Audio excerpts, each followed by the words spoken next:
Selamat petang, salam sejahtera. Terima kasih karena bersama dengan saya di Nazilin Unity Channel. Selepas beberapa tahun lepas Anwar Ibrahim mengalami insiden yang hampir merenggut nyawa beliau, yaitu ketika beliau mengalami mata lebam, barulah Anwar Ibrahim memberitahu buka cerita apa yang berlaku sebenarnya.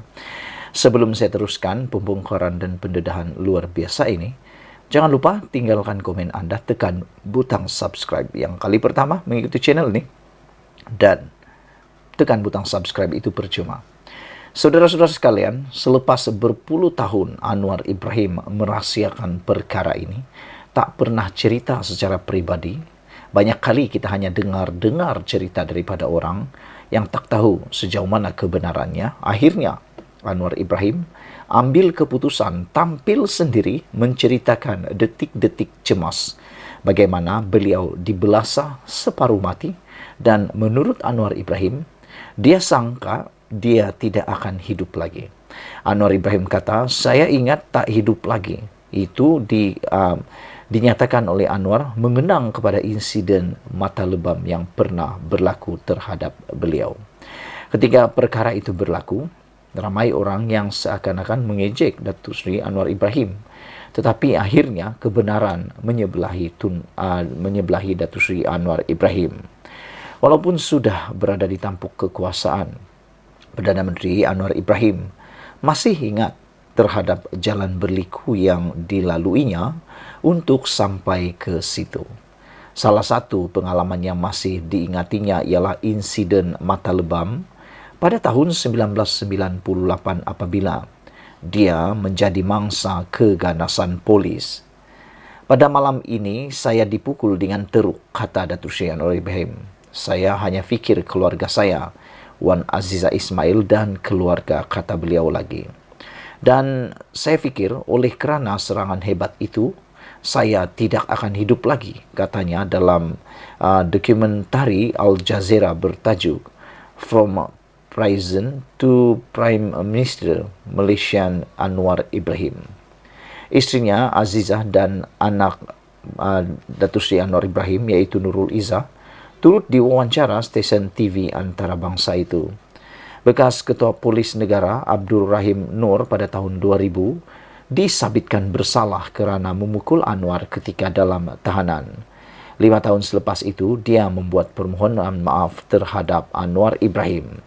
Saudara-saudara sekalian, apabila mengenangkan cerita daripada Datuk Seri Anwar Ibrahim, bagaimana beliau dipukul separuh mati menurut Anwar Ibrahim, dan beliau ingat dia tidak dapat hidup lagi akibat dibelasa oleh keganasan polis dalam tahanan itu, Anwar mengatakan bahawa dia hanya dapat memikirkan tentang keluarga beliau dan hanya dapat memikirkan tentang Wan Aziza. Beliau kata, saya fikir oleh kerana serangan hebat itu saya tidak akan hidup lagi. Bayangkan begitu berlikunya Datuk Seri Anwar Ibrahim untuk mendaki memperbaiki Malaysia, menjadikan Malaysia sebuah negara yang lebih baik. Begitu teruknya Datuk Seri Anwar Ibrahim sebelum dilantik menjadi Perdana Menteri.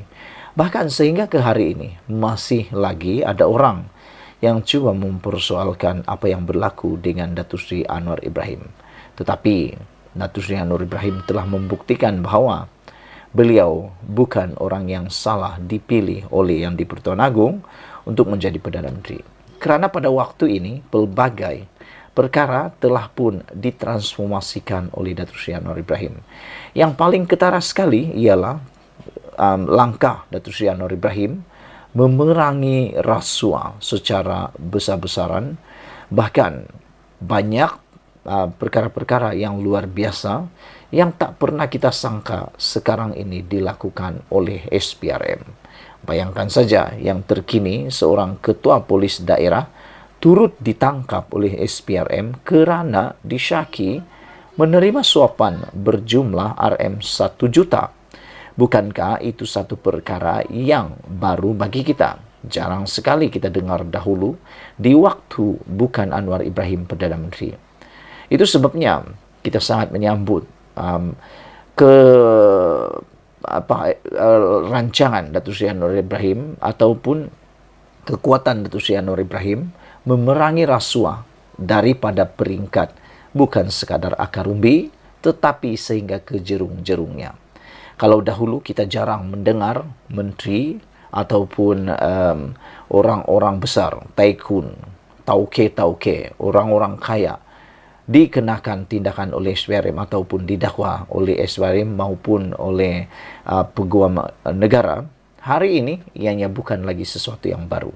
Kita sudah biasa mendengar ahli politik, orang-orang kaya, tycoon, bahkan pihak-pihak berkuasa turut diheret ke muka pengadilan kerana disabitkan atau didakwa dengan pelbagai salah laku yang membabitkan salah guna kuasa, penyelewengan, dan juga rasuah.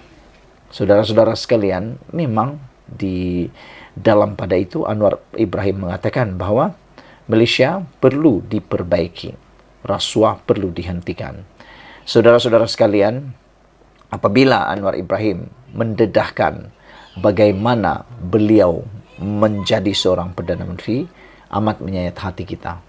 Tun Mahathir Mohamad pernah mengatakan bahawa Datuk Seri Anwar Ibrahim tidak akan menjadi Perdana Menteri. Namun demikian, kita bersyukur kerana di waktu Tun Mahathir Mohamad masih hidup lagi, beliau sempat melihat Datuk Seri Anwar Ibrahim menjadi Perdana Menteri, walaupun berkali-kali Tun Mahathir meramalkan Anwar Ibrahim tidak akan menjadi Perdana Menteri. Bahkan ramai sekali musuh-musuh politik Anwar mengatakan beliau boleh menjadi Perdana Menteri tepi.